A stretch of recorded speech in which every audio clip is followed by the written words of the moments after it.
Mother promise ಇದು ಪೂರ್ಣಚಂದ್ರ ಮೈಸೂರು ಅವರು direct ಮಾಡಿರುವಂತಹ ಚಿತ್ರ. ಇನ್ನು ಇದರ ಒನ್ ಲೈನ್ ಸ್ಟೋರಿ ಕಡೆ ಬಂದ್ರೆ ರಣಧೀರ ಎಕೆ ರ್ಯಾಂಡಿ ಇಲ್ಲಿನ ಮುಖ್ಯ ಪಾತ್ರ. ಬೆಟ್ಟಿಂಗ್ ಅಲ್ಲಿ ದುಡ್ಡು ಸೋತು ಮನೆ ಬಿಟ್ಟಿರ್ತಾನೆ.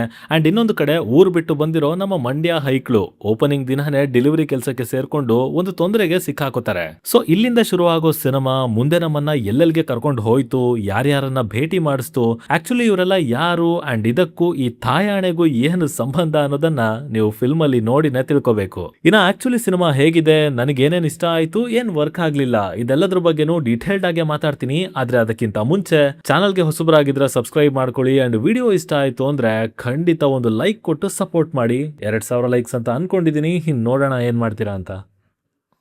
ಇಲ್ಲಿರುವಂತಹ ಮೊದಲ positive and biggest positive point ಅಂದ್ರೆ ಅದು ಇದರ ರೈಟಿಂಗ್, ಪ್ರೆಸೆಂಟೇಷನ್ ಹಾಗೆ ಸ್ಟೋರಿ ಟೆಲ್ಲಿಂಗ್. ಹೋ ವೇಟ್, ಟೆಲ್ಲಿಂಗ್ ಇದೆ ಬಟ್ ಸ್ಟೋರಿ ಅಂತೂ ಏನು ಕೇಳ್ತೀರಾ ಯಪ್ಪ.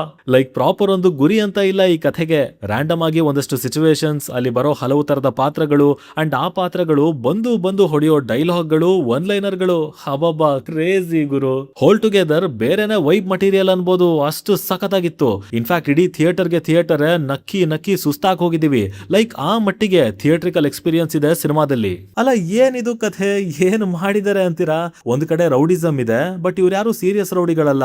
ದುಶ್ಮನಿ ಗ್ಯಾಂಗ್ ವಾರ್ ಇದೆ, ಹಾಗಂತ ಸಿಕ್ಕಲ್ಲಿ ಹೊಡೆದಾಡೋದಿಲ್ಲ. ಈ ಪಾಲಿಟಿಕ್ಸ್ ಅಲ್ಲಿ ಕೆಳಗಿರೋರ್ ಜಗಳ ಆಡ್ತಾರೆ ಬಟ್ ಮೇಲಿನವರು ಆರಾಮಾಗೆ ಇರ್ತಾರಲ್ವಾ, ಹಂಗೆ ಇವ್ರದ್ದು ಒಂಥರ ರಿವರ್ಸ್ ಎಥಿಕ್ಸ್. ಪಿಂಕ್ ಲೈನ್ ಹಾಕೊಂಡೆ ಇಡೀ ಬೆಂಗಳೂರನ್ನ ಹರಿದು 2 ಭಾಗ ಮಾಡ್ಕೊಂಡಿದ್ದಾರೆ. ಇನ್ನು ಕ್ಯಾರೆಕ್ಟರ್ಸ್ ಕಡೆ ಬಂದ್ರೆ ಫಸ್ಟ್ ಆಫ್ ಆಲ್ ಸಖತ್ ಒಳ್ಳೆ ಕಾಸ್ಟಿಂಗ್ ಅಂತ ಹೇಳ್ತೀನಿ. ಒಳ್ಳೊಳ್ಳೆ ಟ್ಯಾಲೆಂಟೆಡ್ ಆಕ್ಟರ್ಸ್ ನೇ ಹಾಕೊಂಡಿದ್ದಾರೆ. ಹಾಗಾಗಿ ಎಲ್ಲ ಬಹಳ ಬೇಗನೆ ಎಸ್ಟಾಬ್ಲಿಷ್ ಆಗ್ಬಿಡುತ್ತೆ. ಅಂಡ್ ಆಲ್ಮೋಸ್ಟ್ ಯಾರ ಪಾತ್ರನು ಡೌನ್ ಗ್ರೇಡ್ ಆಗಬಾರ್ದು, ಅಂಡರ್ವೆಲ್ಮಿಂಗ್ ಫೀಲ್ ಕೊಡಬಾರ್ದು ಅನ್ನೋ ಲೆಕ್ಕದಲ್ಲಿ ಎಲ್ಲರೂ ಎದ್ದು ಕಾಣೋ ರೇಂಜ್ಗೆ ಸ್ಕ್ರೀನ್ ಟೈಮ್ ಅನ್ನ ಕೊಟ್ಟಿದ್ದಾರೆ. ಒನ್ ಲೈನರ್ಸ್ ಗಳನ್ನು ಇಟ್ಟಿದ್ದಾರೆ. ಮುಖ್ಯವಾಗಿ ಅವರುಗಳ ಹೆಸರುಗಳು ಅಬ್ಬಬ್ಬ. ಬಾಯ್ಲ್ಡ್ ಎಗ್ ಅಂತೆ, ರ್ಯಾಂಡಿ ರಣಧೀರ, ಬ್ಯಾಂಡೇಡ್, SMS, ಅವನ್ ಶಿಷ್ಯ ಬ್ಲೂಟೂತ್, ಈ ಕಡೆ ಜಿಲೇಬಿ ಗುಲ್ಕನ್ನು, ತಮಿಳು ಮಾತಾಡೋ ಕಳ್ಳನ್ ಮಕ್ಕಳು ಅಂಡ್ ಮೈ ಫೇವರೇಟ್ ಮಹಾ ಕಲಾವಿದ ಮ್ಯಾಗಿ ಅಣ್ಣ. ಲೀಸ್ಟ್ ಮಾಡ್ತಾ ಕೂತ್ರೆ ಇಡೀ ಪುಟಗಟ್ಲೆ ಬರಿಬಹುದು, ಅಷ್ಟಿದೆ ಹೆಸರುಗಳು. ಇನ್ನು ಬೈಕ್ ರೇಸರ್ ಆಗ್ಬೇಕು ಅಂತ ಹೊರಟು ದೊಡ್ಡ ಬಿಸ್ನೆಸ್ ಮ್ಯಾನ್, ದೊಡ್ಡ ಗ್ಯಾಂಬ್ಲರ್ ಆಗಿರೋ ರೋಸಿ ಅಣ್ಣ, ಆಸ್ಟ್ರೋನಾಟ್ ಆಗ್ಬೇಕು ಅಂತ ಅನ್ಕೊಂಡು ಬಿರಿಯಾನಿ ಹೋಟೆಲ್ ಇಟ್ಟಿರೋ ಮಿಸ್ಟರ್ ದೊನ್ನೆ ಬಿರಿಯಾನಿ. ಇವರಿಬ್ಬರ ಫ್ರೆಂಡ್ಶಿಪ್ ಬಗ್ಗೆ ಏನ್ ಲೇಯರಿಂಗ್ ಕೊಟ್ಟಿದ್ದಾರೆ, ಅದು ಇಲ್ಲಿರೋ ಗುಂಪುಗಳನ್ನ ಚೆನ್ನಾಗಿನೇ ಡಿಫ್ರೆನ್ಶಿಯೇಟ್ ಮಾಡುತ್ತೆ. ಇನ್ಫ್ಯಾಕ್ಟ್ ಏನೋ ಸೀರಿಯಸ್ ರೈವಲ್ರಿ ಇರಬೇಕು ಅಂತ ಅನ್ಕೋಬೇಡಿ, ಬಿಕಾಸ್ ಆ ಸೀರಿಯಸ್ನೆಸ್ ಅನ್ನೋ ಪದಕ್ಕೆನೆ ಎಳ್ಳಷ್ಟು ಜಾಗ ಇಲ್ಲ ಸಿನಿಮಾದಲ್ಲಿ, ಒದ್ದು ಆಚೆಗೆ ಹಾಕಿದ್ದಾರೆ. ಡೈಲಾಗ್ಸ್ ಗಳ ವಿಚಾರಕ್ಕೆ ಬಂದ್ರೆ ಎಲ್ಲದು ಸಿಚುವೇಶನಲ್ ಸೀಕ್ವೆನ್ಸ್ ಗಳನ್ನ ತಲೆಯಲ್ಲಿ ಇಟ್ಕೊಂಡೇ ಬರ್ದಿದ್ದಾರೆ. ಹಾಗೆ ಆ ಡೈಲಾಗ್ ಡೆಲಿವರಿ ಕೂಡ ಅಷ್ಟೇ ಸ್ಪಾಂಟೇನಿಯಸ್ ಆಗಿ ಸ್ಮೂತ್ ಆಗಿ ಬಂದಿದೆ. ಮೆನ್ಷನ್ ಮಾಡಿ ಸ್ಪಾಯ್ಲ್ ಮಾಡೋದಕ್ಕೆಲ್ಲ ಹೋಗಲ್ಲ, ಯಾಕಂದ್ರೆ ಅದೇ ಈ ಸಿನಿಮಾದ selling point. But still accident episode, problem ಗೆ ಸೊಲ್ಯೂಷನ್ ಕೊಡೋ ಬಾರು, ಅಲ್ಲಿರೋ character, Banashankari beach, Nagarbhavi port, Maggie ಅಣ್ಣನ್ ತರಹವರಿ ಪೇಂಟಿಂಗ್ಗಳು, ಹಾಗೆ ಆ ಚೈನೀಸ್ ಹುಡುಗನ ಕಥೆ, ಜಪಾನ್ ಡಾನು, ಉಫ್ ಲಿಟ್ರಲಿ ಹೆವಿ ಮಜವಾಗಿತ್ತು ಪ್ರತಿಯೊಂದನು. ಪರ್ಫಾರ್ಮೆನ್ಸಸ್ ವಿಷಯಕ್ಕೆ ಬಂದ್ರೆ ಇಲ್ಲಿ ಯಾರು ಹೆಚ್ಚು ಯಾರು ಕಮ್ಮಿ ಅನ್ನೋ ಪ್ರಶ್ನೆನೇ ಇಲ್ಲ. ಪ್ರತಿ ಕ್ಯಾರೆಕ್ಟರ್ ಒಂದೊಂದು ಮಾಸ್ಟರ್ ಪೀಸ್, ಒಂದೊಂದನು ಡೈಮಂಡ್ ಇದ್ದ ಹಾಗೆ. ಅಂಡ್ ಅವರೆಲ್ಲರೂ ಸಖತ್ತಾಗಿ ನಿಭಾಯಿಸಿದ್ದಾರೆ ತಮ್ಮ ಪಾತ್ರಗಳನ್ನ.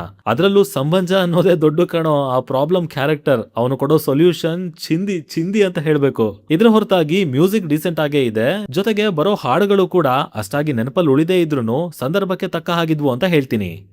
ಇನ್ನು ಈಗ ಇದರ ನೆಗೆಟಿವ್ಸ್ ಕಡೆ ಬರೋದಾದ್ರೆ, ಇದು ಕಥೆ ಮೇಲೆ ಡಿಪೆಂಡ್ ಆಗಿರೋ ಸಿನಿಮಾ ಅಲ್ಲ. ಬರುವಂತ ಸನ್ನಿವೇಶಗಳ ಮೇಲೆ ಡೈಲಾಗ್ಸ್ ಇಟ್ಟು ಅದರಿಂದಾನೇ ಹೆವಿ ಎಂಟರ್ಟೈನಿಂಗ್ ಆಗಿ ಕರ್ಕೊಂಡು ಹೋಗುವಂತ ಪ್ರಯತ್ನ. ಸೊ ಇಲ್ಲಿ ಸೆಕೆಂಡ್ ಹಾಫ್ ಶುರುವಾಗಿ ಅಲ್ಲಿ ಒಂದು ಸಮಸ್ಯೆ ಎದುರಾಗತ್ತೆ. ಅಂಡ್ ಅದರಿಂದ ಪ್ಯಾರಲಲ್ ಆಗಿ ಹೋಗ್ತಾ ಇರೋ 2 ವಿಷಯಗಳ ಮಧ್ಯೆ ಇನ್ನೊಂದು ಎಕ್ಸ್ಟ್ರಾ ಲೇಯರ್ ಸೇರ್ಕೊಂಡು ಸ್ಕ್ರೀನ್ ಪ್ಲೇ ತುಂಬಾ ಭಾರ ಆಗ್ಬಿಡತ್ತೆ, ಕಾಂಪ್ಲೆಕ್ಸ್ ಆಗತ್ತೆ. ಸೊ ಆ ಪರ್ಟಿಕ್ಯುಲರ್ ಸೆಗ್ಮೆಂಟ್ ಅನ್ನ ಅಷ್ಟು ಚೆನ್ನಾಗಿ ಹ್ಯಾಂಡಲ್ ಮಾಡಿಲ್ಲ ಡೈರೆಕ್ಟರ್ ಅವರು. ಒಂದ್ ರೀತಿ ಕಲ್ಸ್ ಹೋಗಿದೆ ಸಿನಿಮಾ ಆ ಫೇಸ್ ಅಲ್ಲಿ. ನಂತರ ಮತ್ತೆ ಟ್ರ್ಯಾಕ್ ಒಳಗೆ ಬಂದು ನಗ್ಸೋದಕ್ಕೆ ಶುರು ಮಾಡ್ತಾರೆ. ಗ್ರಾಫ್ ಕೂಡ ಮೇಲ್ ಹೋಗುತ್ತೆ, ಎಲ್ಲ ಸರಿ. ಆದ್ರೆ ಕ್ಲೈಮ್ಯಾಕ್ಸ್ ಅದಂತೂ ಸಿಕ್ಕಾಪಟ್ಟೆ ಜನರಿಕ್ ಆಗೋಯ್ತು. ಲೈಕ್ ಅಲ್ಲಿ ಟ್ವಿಸ್ಟ್ ಆಗ್ಲಿ ಟರ್ನ್ ಅಂತ ಆಗ್ಲಿ ಇಲ್ಲ. ರ್ಯಾಂಡಮ್ ಆಗಿ ಕನೆಕ್ಟ್ ಆಗಿರೋ ಸಿನಿಮಾನ ಅಷ್ಟೇ ರ್ಯಾಂಡಮ್ ಆಗಿ ಡಿಸ್ಕನೆಕ್ಟೆಡ್ ಆಗಿ ಮುಗಿಸ್ಬಿಡ್ತಾರೆ. ಅಲ್ಲಿ ನಗು ಇರುತ್ತೆ, ಆದ್ರೆ ಲಾಜಿಕ್ ಅಷ್ಟು ವರ್ಕ್ ಆಗ್ಲಿಲ್ಲ. ಇನ್ನು ಧನಂಜಯ ಅವರ ಪಾತ್ರ ಖಡಕ್ ಆಗಿದೆ, ಇಂಟ್ರೆಸ್ಟಿಂಗ್ ಆಗಿದೆ, ಆದ್ರೆ ಲೇಯರಿಂಗ್ ಮತ್ತೆ ಡೆಪ್ತ್ ಅನ್ನೋದನ್ನ ಕೊಟ್ಟಿಲ್ಲ. ಹಾಗೇನೆ ಇದೆಲ್ಲದ್ರ ಮಧ್ಯೆ ಟೈಟಲ್ ಮದರ್ ಪ್ರಾಮಿಸ್ ಅನ್ನೋದೇನೆ ಎಲ್ಲೋ ಒಂದ್ ಕಡೆ ಕಳೆದು ಹೋಯ್ತಾ ಅನ್ನೋ ಪ್ರಶ್ನೆ ಕೂಡ ಮೂಡತ್ತೆ. ಬಟ್ ಇದನ್ನ ಬಿಟ್ರೆ ಅಷ್ಟಾಗಿ ಮೇಜರ್ ನೆಗೆಟಿವ್ ಅಂತ ನನಗೆ ಯಾವುದು ಅನಿಸ್ಲಿಲ್ಲ. ಟೋಟಲ್ ಆಗಿ ಇದೊಂದು ಒಳ್ಳೆ ಥಿಯೇಟ್ರಿಕಲ್ ಎಕ್ಸ್ಪೀರಿಯನ್ಸ್ ಕೊಡುವಂತ ಸಿನಿಮಾ. ಸಖತ್ತಾಗಿರೋ ಕಾಮಿಡಿ ಇದೆ, ತುಂಬಾ ಇಂಟೆಲಿಜೆಂಟ್ ಆಗಿ ಬರ್ದಿದ್ದಾರೆ. ನಾವುಗಳು ಕನೆಕ್ಟ್ ಆಗ್ಬಿಟ್ರಂತೂ ಹೆವಿ ಮಜಾ ಅನ್ಕೊಳ್ಳಿ. ಹಾಗೆ ಸಿನಿಮಾ ತುಂಬಾ ಫ್ರೆಶ್ ಅನ್ಸುತ್ತೆ, ಹೊಸ ತರದ ಅಪ್ರೋಚ್ ಕಾಣುತ್ತೆ. ಮೈನ್ಲಿ ಆ ಕ್ಯಾರೆಕ್ಟರ್ಸ್ ಗಳನ್ನ ಸೂಪರ್ ಆಗಿ ಹ್ಯಾಂಡಲ್ ಮಾಡಿದ್ದಾರೆ. ಹಾಗಂತ ಸಿನಿಮಾ ಎಲ್ಲೂ ಸೀರಿಯಸ್ ಆಗಲ್ಲ. ಮಧ್ಯೆ ಒಂದಷ್ಟು ಕಡೆ ಸ್ಕ್ರೀನ್ ಪ್ಲೇ ಹಾಳಾಗಿದೆ, ಬಿಟ್ರೆ ಓವರ್ ಆಲ್ ಒಂದು ಕಮ್ಯುನಿಟಿ ವಾಚಿಂಗ್ ಗೋಸ್ಕರ ಫ್ಯಾಮಿಲಿ ಜೊತೆ ಕೂತು ನೋಡೋದಕ್ಕೆ ಇದಕ್ಕಿಂತ ಒಳ್ಳೆ ಚಾಯ್ಸ್ ಮತ್ತೊಂದಿಲ್ಲ. ಸೊ ನೀವೇನಾದ್ರೂ ಧನಂಜಯ ಅವ್ರಿಗೋಸ್ಕರ ಹೋಗ್ತೀರಾ ಅಂದ್ರೆ ಖಂಡಿತ ಹೋಗಿ ನೋಡಿ. ಜೊತೆಗೆ ನೆಕ್ಸ್ಟ್ ಲೆವೆಲ್ ಕಾಮಿಡಿ ಇದೆ, ಅದನ್ನ ಮಾತ್ರ ಮಿಸ್ಸೇ ಮಾಡ್ಕೋಬೇಡಿ. ಕರೆಕ್ಟ್ ಆಗಿ ಕೇಳಿಸ್ಕೊಳ್ಳಿ, ಕನೆಕ್ಟ್ ಆಗ್ತೀರಾ. ಸರಿ, ಇನ್ನು ನಿಮ್ಮಲ್ಲಿ ಯಾರಾದ್ರೂ ಆಲ್ರೆಡಿ ಈ ಸಿನಿಮಾನ ನೋಡಿ ಆಗಿದ್ರೆ ಇದು ನಿಮಗೆ ಯಾವ ತರ ಅನುಭವ ಕೊಡ್ತು ಅನ್ನೋದನ್ನ ಕೆಳಗಡೆ ತಪ್ಪದನೆ ಕಮೆಂಟ್ ಮಾಡಿ ತಿಳಿಸ್ಬಿಡಿ. ಡಿಸ್ಕಷನ್ ಮಜವಾಗಿರುತ್ತೆ. ಸೈನಿಂಗ್ ಆಫ್, ಲಿಖಿತ್.